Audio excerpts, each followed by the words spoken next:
Okay, sesi ke berapa ni? Sesi ketiga Alright, saya nak share isu tentang gluten.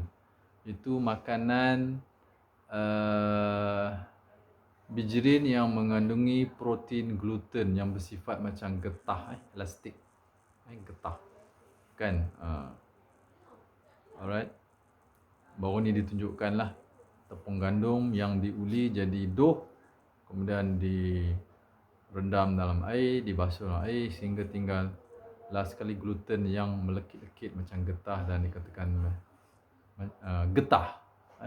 Gluten tu adalah getah. Sebenarnya tak betul lah. Gluten bukan getah. Getah lah. Getah masuk dalam perut tak boleh cerna. Semua orang akan sakit perut lah makan getah, makan banyak-banyak kan. Kan orang sebelah barat, orang Arab, orang Mediterranean, Eropah, Russia, kan. Semua makan gandum. Kan. Apakah makanan yang mengandungi gluten? Gandum dan barley. Ni saja dua bijirin yang mengandungi gluten, protein gluten tinggi. 30%, 20%, 15%. Kan? Biasanya sekitar 10-15%, ada yang kurang daripada 10% pun ada. Tengok variety strain gandum dan barley tersebut lah. Kan? So, protein gluten semua sama daripada zaman dulu sampai zaman sekarang. Gluten. Kalau tak dipanggil gluten lah. Tak ada gluten varian 1, gluten varian 2, gluten varian 3. Tak pernah saya dengar lah. Tak ada diterangkan dalam jurnal. Tak ada. Gluten. Satu jenis protein khusus dalam gandum dan barley yang bersifat macam getah. Bukan dia getah. Dia elastik. Ini saya just nak beri pandangan peribadilah. Bukan saya nak mencantas pandangan orang lain lah. So masing-masing ada pandangan. Ini saya cuba utarakan pandangan saya sendiri berdasarkan kepada ilmu pemakanan lah, ilmu pemakanan, nutrition. Jadi supaya kita tak salah faham dan masing-masing boleh menilai lah. Kalau nak makan gandum, silakan. Kalau tak nak makan pun silakan. Kan, tapi setiap orang berhak mendapat maklumat, information yang betul. Lepas tu diri dia sendirilah untuk make up dia punya mind, berpendirian sama ada untuk makan gandum barley atau tak mau makan. Kan ada setengah tu gandum tak mau makan, tapi barley makan. Masya Allah, sebab barley disebut dalam sunnah. Gandum pun dimakan juga sahabat-sahabat Nabi zaman Nabi SAW kan, makan gandum. Gandum ni ada daripada dah 1000 tahun dulu. Kan? Sebenarnya sejak daripada zaman permulaan manusia lagi, daripada zaman Nabi-Nabi dululah ada. Saya rasa zaman Nabi Adam pun dah ada dah. Kan? Orang makan gandum, orang tua sana. Kita makan beras. Kita kawasan tropika kan, khatulistiwa. Kan? Orang Arab makan gandum banyak. Okay. So, kenapa? Jadi persoalannya, kenapa setengah orang makan gandum? Gluten lah, dipanggil gluten ya. Gluten free diet, gluten free foods. Macam-macam lah, dan jadi satu marketing. Buat produk-produk yang berasaskan bahan-bahan makanan bebas gluten. Mana bebas gandum dan barley. Tak ada gandum dan tak ada barley. Padahal itulah makanan sihat zaman dulu, sama sahabat dulu makan. Dan barley mengandungi 25%, 25% prebiotics untuk makanan bakteria baik dalam usus kita. Kalau kita dalam kitab Tibbun Nabawi disebut ambil barley untuk menggembirakan hati bila demam, sakit kan, tak sihat, dan juga dia dapat berfungsi sebagai mengurangkan kesakitan, keradangan dalam tubuh kita, kepanasan kan, sebagai painkiller. Masya Allah, makan gandum. Tapi cara masak kena betul lah kan. Makan barley, gandum pun boleh Masya Allah. Sebab dia tinggi kandungan antioksidan, polyphenols, phenolic compounds, dan juga vitamin B complex, mineral, electrolytes. Di samping ada karbohidrat yang diperlukan oleh sel kita untuk menjana tenaga untuk kita bergerak kan. Bukannya kita makan sayur dengan buah aja, tak mau makan karbohidrat, tak mau makan kalori. untuk elak gemuk. Itu salah makanan menyebabkan kita gemuk, berat badan berlebihan. Bukan sebab makan karbohidrat, sebab makan kanji, sebab makan gula, sebab makan, bukan. Itu pemakanan yang salah. Banyak makan makanan yang proses, makanan ringan, junk food, goreng-goreng, margarine, ni proses. Minyak sayuran yang dah diubah suai, margarine tu minyak sayuran diubah suai daripada minyak yang cecair daripada pokok yang kita perah, minyak zaitun, minyak kelapa, minyak kelapa sawit, minyak sunflower, minyak soya, semua tu cecair. Tapi melalui satu proses dikilang, melalui pengubahsuaian molekul dalam tu, dalam minyak tersebut, asid lemak tersebut, triglyceride tersebut menghasilkan lemak separa cecair, separa beku. Jadi macam margarine, itu yang mudarat. Shortening, margarine, vegetable shortening, trans fat dalam margarine dan shortening tersebut, dan juga butter tiruan, butter campuran dengan minyak sayuran. Lepas tu ditambah pula bahan aditif kimia, antioksidan sintetik, BHT, BHA, TBHQ, ni semua bahan keradangan dan bahan yang boleh merosakkan organ hati, buah pinggang, dan malah boleh menyebabkan kanser. Dan ada juga pewarna, perasa tiruan dalam khususnya margarine dan butter, minyak sayuran, kan? Dia nak tiru macam rasa macam butter, dia ubah bahan perasa macam butter. Ataupun ada setengah minyak sayuran margarine tu yang soft margarine, dia ada satu rasa yang sedap, entah apa benda tapi memang bau dan rasa memang sedap. Bila kita makan memang nak makan lagi, Masya Allah, kan? Ini benda yang mudarat sebenarnya, yang menyebabkan penimbunan makanan, kalori yang kita makan ni bertimbun dalam darah, tak diserap dalam sel. Lemaknya, kolesterolnya, gulanya, kan, asid uriknya, kan. Lepas tu nanti garam pun tak boleh kita nak metabolize, tak boleh nak serap. Air pun tak boleh nak serap, kan. Dia mengubah bukan dia buah molekul air, gugusan molekul air. Dia tak boleh menjadi structured water untuk diserap oleh sel. Jadi kita perlukan air yang kita minum bila masuk dalam perut, kan, dia akan diubah menjadi structured water, easy structured water, kan, oleh kita punya gelombang daripada sel kita masih gelombang infrared, kan. Tapi kalau mitokondria kita kurang berfungsi, tinggal 50%, sebabkan masalah gangguan metabolik tadi. Sebab banyak makan lemak-lemak, minyak-minyak yang tak sihat, yang radang, yang tak boleh guna untuk menghasilkan tenaga. So macam mana kita nak induce sel kita tu, kita induce structured water. Air yang kita minum tu, kita boleh induce structured water untuk kita hidratkan sel, supaya air tu dapat diserap, membawa nutrien, oksigen, elektrolit, dan juga khasiat-khasiat makanan, phytonutrien, phytochemical, kan, bahan-bahan anti kanser dalam sel. Semua ni diperlukan dalam bentuk set, package, bukan satu-satu bahan nutrien. Masya Allah. Jadi penting. Sebab tu setengah orang tak boleh makan gluten. Ni nak cerita pasal gluten, cerita benda lain pula. Jadi orang yang tak boleh makan gluten menunjukkan dia punya sistem penghadaman yang lemah, sistem penghadaman yang kacau. Ada gastrik, GERD. Banyak orang sekarang ada masalah. Kalau tak ada gastrik dan GERD pun sekurang-kurangnya lemah penghadaman. Makan ni tak boleh, makan ni angin, makan ni kembung, kan, makan ni dia jadi naik, pedih ulu hati, sakit perut, senak, ataupun cerit lah, macam-macam. Itu menunjukkan gangguan fungsi sistem penghadaman perut, usus kecil, usus besar, kan, Masya Allah, kolon, dan juga keseimbangan bakteria baik, makrobiom dalam usus kita terganggu, kan. Jadi orang yang alah dengan gluten, tak boleh makan gluten, khususnya gluten punya protein tu, pertama tak dapat dicerna dengan sempurna dalam perut, sebabkan jus asid perut kita, jus gastric juice, tidak mempunyai pH yang cukup acidic. Kan, untuk mencerna, untuk mengubah makanan, medium makanan yang masuk dalam perut tu menjadi chyme, separa cecair, lalu dapat tindak balaskan dengan enzim, kan?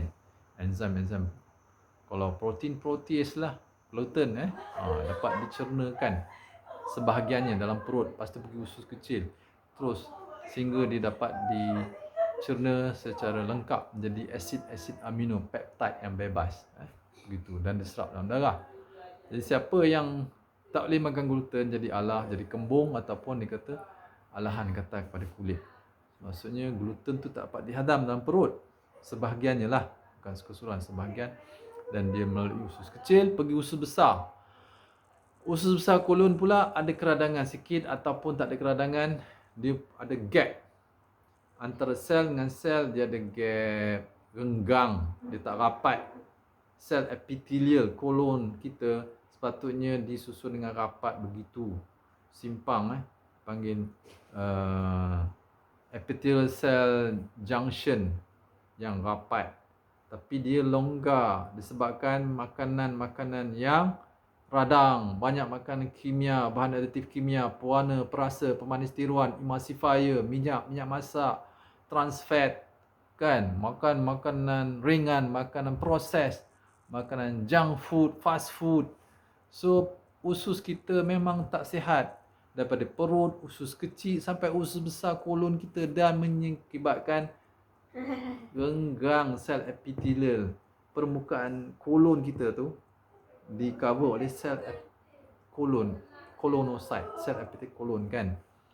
Dia renggang, bila renggang, molekul besar protein gluten ni boleh masuk. Bukan gluten je masuk, ada orang alah protein susu, jadi juga alahan, kan. Ada alah dengan seafood, ada alah dengan ayam, ada alah dengan bijirin ke kacang. Jadi semua protein yang tak boleh dicerna oleh perut dia, bila sampai kepada kolon, dia akan memasuki melalui sel junction yang renggang. Dia masuk tu dalam darah kita. Jadi protein tak boleh masuk dalam darah kita. Protein daripada makanan, semua makanan tak boleh masuk terus dalam darah. Ia perlu dicernakan jadi peptide, asid amino, dan diserap dalam darah kita pada peringkat usus kecil. Usus kecil kita. Dia diserap di situ dan dibawa kepada sel-sel, dan dalam sel asid amino ni disusun semula membentuk protein yang diperlukan oleh tubuh. Bukan protein yang dalam tumbuhan tersebut, dalam makanan tersebut. Begitu. Jadi masalah orang yang alah gluten, yang tak boleh makan gluten, sebab pertama lemah penghadaman perut, usus kecil, dan juga masalah kat usus besar, dia mengalami leaky gut. Leaky gut tu maksudnya renggang sel kolon dia, sel epithelial kolon dia renggang, tak rapat. Ini pun salah pemakanan, banyak makan makanan seafood pula. Makanan-makanan yang banyak bahan aditif kimia, pewarna, perasa tiruan, pemanis tiruan, dan juga banyak makan goreng recycle banyak kali, kan. Makanan-makanan yang banyak kimia lah.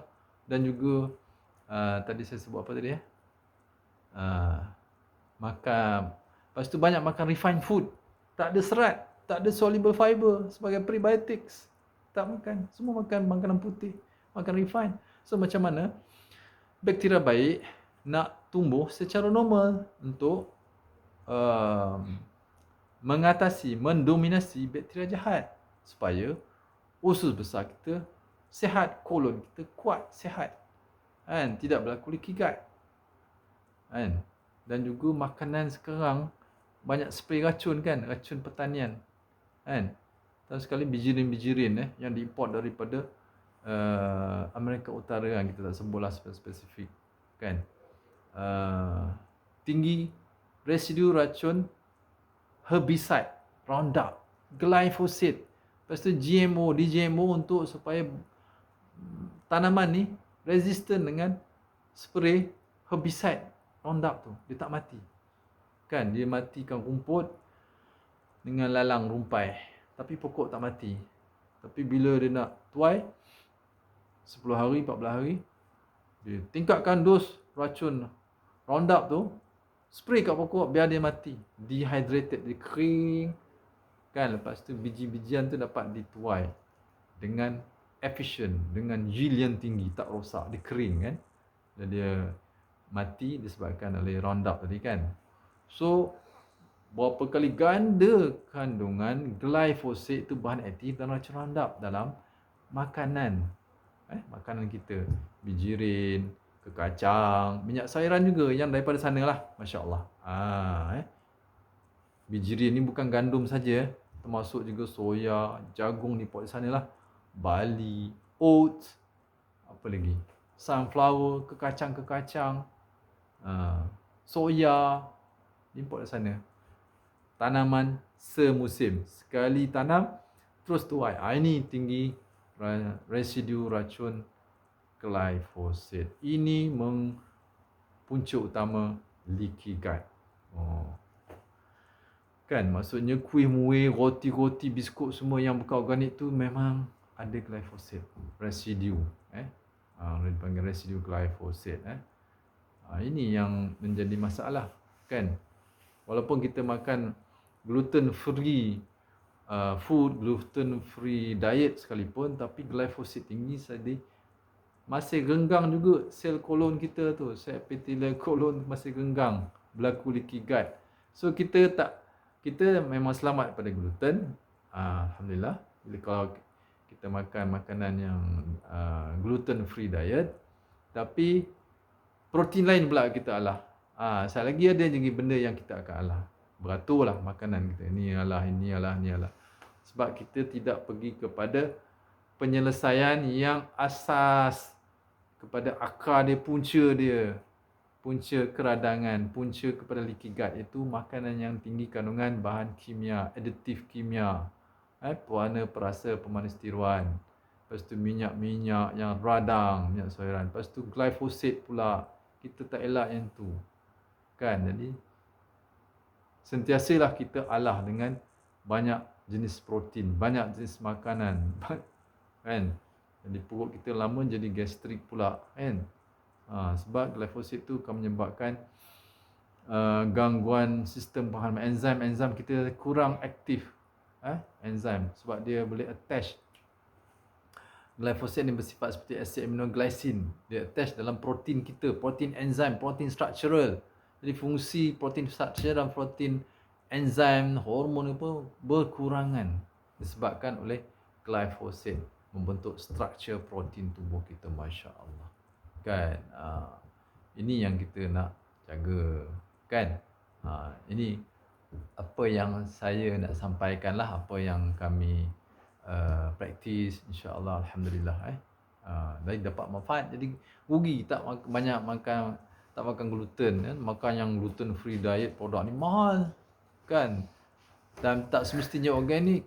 Kalau organik, alhamdulillah lah, tak adalah racun glyphosate kan. Tapi tak semestinya.